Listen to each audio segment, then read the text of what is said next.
చిన్న పిల్లలు కూడా మన వైపు చాలా తక్కువ, కానీ ఫారెన్ అటువైపులో మనకన్నా వాళ్ళే ఎక్కువ ఏం చేస్తారంటే, పుట్టిన పిల్లలు ఏడుస్తున్నప్పుడు వాళ్ళ తండ్రులు, నేను చాలా వీడియోస్లో చూశాను, వాళ్ళ తండ్రులు ఆ పిల్లవాడిని ఎత్తుకొని ఓం అని చెప్పి ఈ చెవి దగ్గర ఇలా అంటుంటే ఈ చెవి నాడులు ప్రకోపితమయ్యి ఆ పిల్లవాడు చక్కగా నిద్రపోతున్నాడు.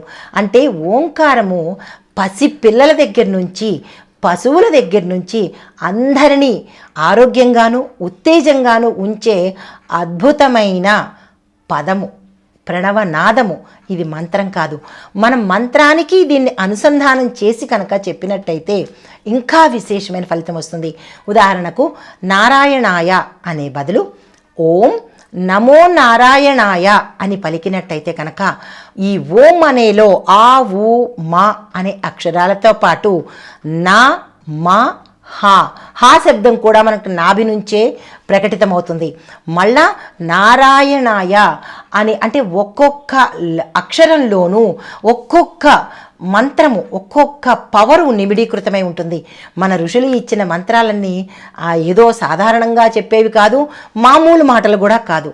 ప్రతి మంత్రానికి ఒక పవర్ అనేది ఉంది, ఒక బరువు, అంటే ఒక రోగాన్ని క్లియర్ చేసేది మంత్రం అంటే ఫలితం ఉంటుందన్నమాట. చాలామంది అంటుంటారు మంత్రాలకి చింతకాయలు రాలుతాయా అంటే, చింతకాయలు రాలవు, కానీ మనలో ఉన్న రోగాలైతే పోతాయి, మనిషి పరిశుద్ధమయ్యే అవకాశం కనబడుతుంది. మరొకటి ఏంటంటే, ఇది ధ్యానం ద్వారా ప్రతి నిత్యము చేసినట్టయితే కనుక విశేషమైన ఫలితాలు ఉంటాయి. అది నిరూపితమైంది. మనం కూడా ఇక నుంచి మొదలు పెట్టాలి అంటే కనుక మీరు కూడా ట్రయల్గా వేసి చూడండి. ఆ ఓంకారాన్ని ఒకే శబ్దంతో ఒకే ఆసనం మీద ఒకే రిథంతో కనుక పలికినట్టయితే చాలా మంచి ఫలితాలు ఉంటాయి. అయితే దీంతో పాటు ఒత్తిడి నుంచి కూడా రిలీఫ్ పొందే అవకాశం కనబడుతుంది.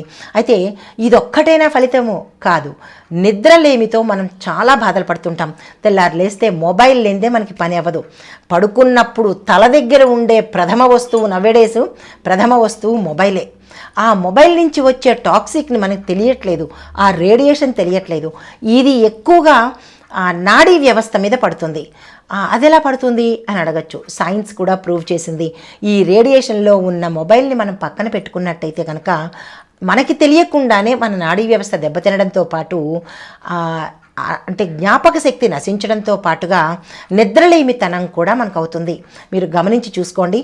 ఒక వారం రోజుల పాటు మీ తల దగ్గరే మొబైల్ పెట్టుకొని 8వ రోజు మీరు ట్రై చేయండి, నిద్ర అనేది మీకు కరువు అవుతుంది. ఎంత ప్రయత్నించినా ఆ సమయానికి నిద్రపోయే అవకాశం లేదు. మరొక వారం రోజులు దాన్ని దూరంగా పెట్టి ప్రయత్నించండి, చక్కగా మీకు నిద్ర పడుతుంది. అంటే ఏమీ మనము సృష్టించే మొబైల్, ఆఫ్టర్ ఆల్ ఈ ఇన్స్ట్రుమెంట్ మీదే ఇంత పవర్ ఉంటే మనకి సాక్షాత్తు విశ్వం నుంచి వచ్చిన ఆ ఓంకారంలో ఇంకెంత ఫలితం ఉండాలి. మనం దాన్ని మర్చిపోయి దీన్ని దగ్గర తీసుకుంటున్నాము. అయితే ఇదేనా ఫలితం అంటే కాదు, ఉదర సమస్యలు కూడా తీరిపోతాయి. ఎలా ఉదర సమస్యలు తీరుతాయి అంటే కనుక మనం నాభి నుంచి దాన్ని ఉచ్చారణ చేస్తాం కాబట్టి ఆ ఇంటర్నల్ ఆర్గాన్స్లో జీర్ణ వ్యవస్థను, కిడ్నీలను, రక్తాన్ని, నాడులను ఇవి సరిచేసి ఆరోగ్యవంతం చేస్తాయన్నమాట. దాంతోపాటు ఇంకా ఏమేమి ప్రయోజనాలు ఉన్నాయంటే మనకి క్యాన్సర్ నుంచి కూడా ఈ ఓంకారం తగ్గిస్తుంది అని మనకి సైన్స్, మనం ఏది చెప్పినా ఋషులు చెప్పారంటే నమ్మము, సైన్స్ చెప్పిందంటే నమ్ముతాము. అంటే మనం అంత ఎడిక్ట్ అయిపోయాం సైన్స్కి. ఈ సైన్స్ ఎక్కడి నుంచి వచ్చింది? మన వేదాల నుంచి ఋషులు చెప్తేనే తీసుకుని ఈ సైంటిస్టులు దాని మీద పరిశోధన చేసి మనకి మళ్ళా దాన్ని అందించారు. అంటే మన వస్తువుని తీసుకెళ్ళి అక్కడ పెట్టి మళ్ళా తిరిగి మనం దాన్ని తెచ్చుకొని ఇదేదో గిఫ్ట్గా భావించి దాన్ని చూసి మురిసిపోతుంటాం. కాదు, ఏ సైంటిస్ట్ అయినా ముందు మన దగ్గర నుంచి అధ్యయనం చేసి దాన్ని మళ్ళా మనకి ఇంగ్లీష్లోనో లేదా వేరే భాషలోనో అందించేటప్పటికీ అది చాలా ప్రెస్టీజియస్ అనుకుంటాము, చాలా పవర్ఫుల్ అనుకుంటాము. కాదు, సైన్స్ బిహైండ్ మనకి వేదాలు ఉన్నాయి, సృష్టి క్రమంలో మనకి ఎప్పుడో అందించబడ్డాయి. కాబట్టి ఈ ఓంకార నాదాన్ని ఇంకా ఏమీ పలకక్కర్లేదు, ఓన్లీ ఓం అనే ఈ ప్రణవనాదాన్ని ప్రతిరోజు పలికినట్టయితే కనుక రోగాల నుంచి, డాక్టర్ల నుంచి, మందుల పెట్టె నుంచి మనం దూరంగా ఉండొచ్చు. నమస్తే.